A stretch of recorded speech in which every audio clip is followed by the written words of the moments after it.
Assalamualaikum warahmatullahi wabarakatuh. Perkenalkan, nama saya Laila Sari dari semester 3A. Di sini saya akan mereview kembali materi mata kuliah hukum pidana yang telah disampaikan oleh Ibu Profesor Dr. Hajah Yani Nurini SMH beserta asisten dosennya yaitu Bapak Dr. Emiliani Ridayadi SMH. Pada kesempatan kali ini saya akan memberikan contoh kasus dari masing-masing bab, yaitu dari bab 1 sampai bab 3. Langsung saja, contoh kasus dari bab 1 yaitu percobaan perampokan toko emas.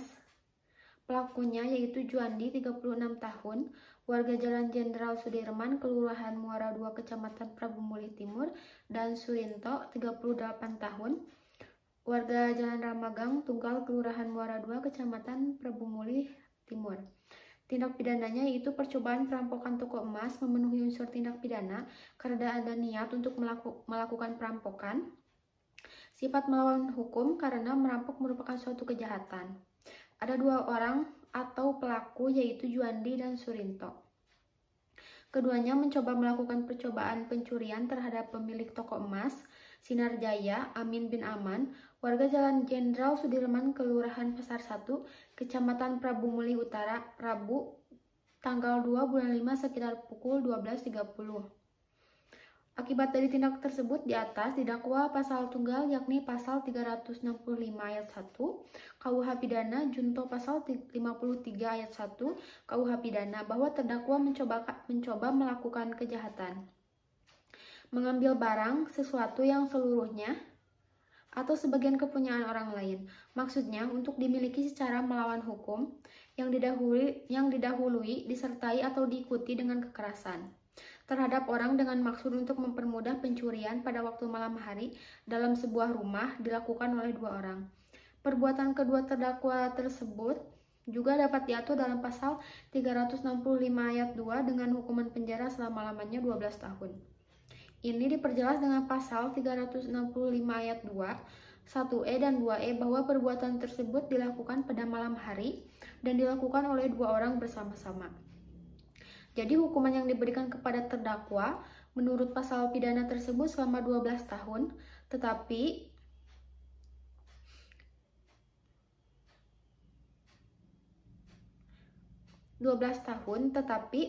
karena adanya unsur percobaan seperti yang terdapat dalam pasal 53 ayat 1 yang berbunyi, percobaan untuk melakukan kejahatan terancam hukuman bila maksud si pembuat sudah nyata dengan dimulainya perbuatan itu. Perbuatan itu tidak sampai selesai hanyalah lantaran hal yang tidak bergantung dari kemauannya sendiri. Dan diperjelas lagi dalam pasal 53 ayat 1, maksudnya ayat 2, maksimum hukuman utama yang diadakan bagi kejahatan dikurangan dengan sepertiganya dalam hal percobaan. Maka hukuman bagi terdakwa seharusnya 8 tahun. Hal ini karena sepertiga dari 12 tahun adalah 4 tahun. Dan karena percobaan, maka 12 tahun dikurangi sepertiganya yaitu 4 tahun. Ancaman hukumannya menjadi 8 tahun.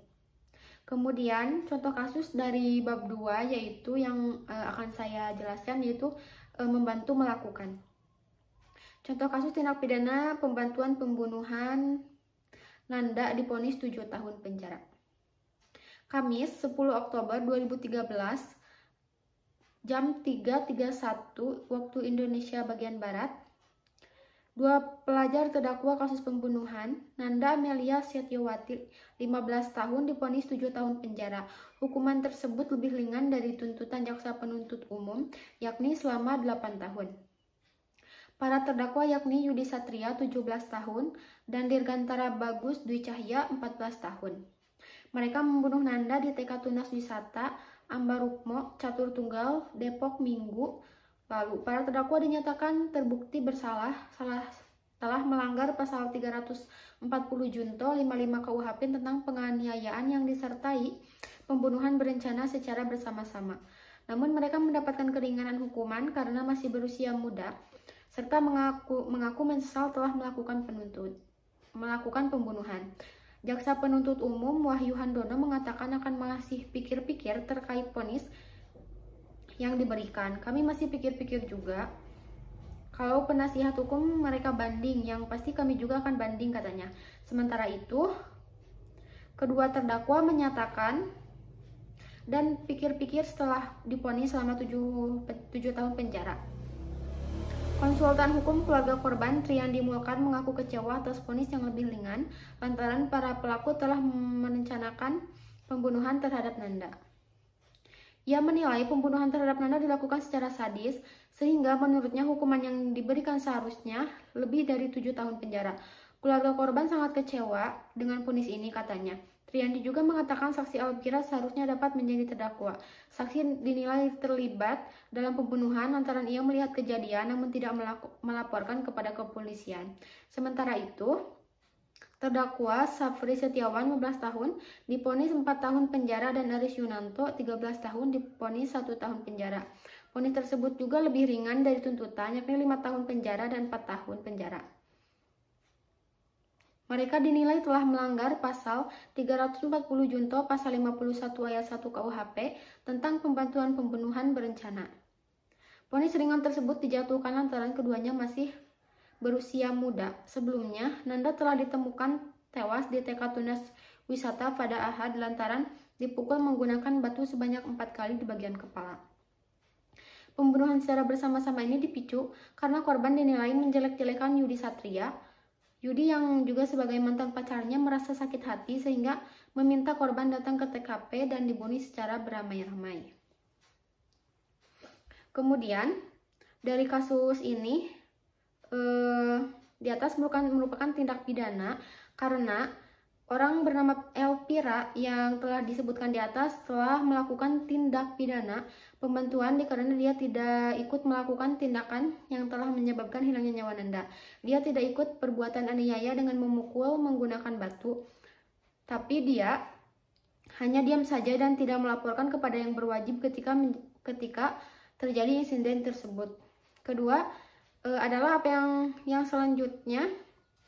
Apa yang dilakukan Elvira bukan untuk kepentingan pribadi, tapi dia lebih terkesan memberi kesempatan atau mempelancar kasus tersebut dengan tidak melapor kepada pihak berwajib walaupun dia tidak ikut dalam tindakan penganiayaan. Jadi kesimpulannya, Elvira itu tidak melakukan tindak pidana pembantuan karena pembantuan itu dilakukan dengan salah satu cara, yaitu memberikan kesempatan. Elvira terkesan memberikan kesempatan agar perbuatan itu dapat dilaksanakan dengan caranya, yaitu tidak melaporkan kepada yang berwajib, padahal dia telah mengetahui perbuatan itu mengancam Nanda. Dalam kasus ini, Elvira sengaja memberikan kesempatan, tetapi dia tidak bekerja sama untuk melakukan perbuatan tersebut. Seharusnya Elvira juga dikenakan ancaman hukuman selama sekitar 4-7 tahun karena dia telah melakukan pembantuan dalam pelaksanaan perbuatan tersebut, sehingga hukumannya adalah hukuman terdakwa, yaitu Sapri dikurangi sepertiganya. Kemudian contoh dari kasus bab 3 yaitu contoh kasus dalam perbuatan berlanjut, yaitu A. Seorang pembantu yang mencuri uang majikannya yang tersimpan di lemari berupa lembaran uang 10.000 yang berjumlah 1 juta rupiah. Uang tersebut tidak diambil pembantu secara sekaligus, melainkan setiap harinya hanya mengambil 2 lembar saja dan baru 3 kali mencuri lalu ketahuan majikannya. Nah, untuk kasus ini hanya dikenakan 1 pasal saja terhadap pembantu tersebut, yaitu pasal 362 KUHP.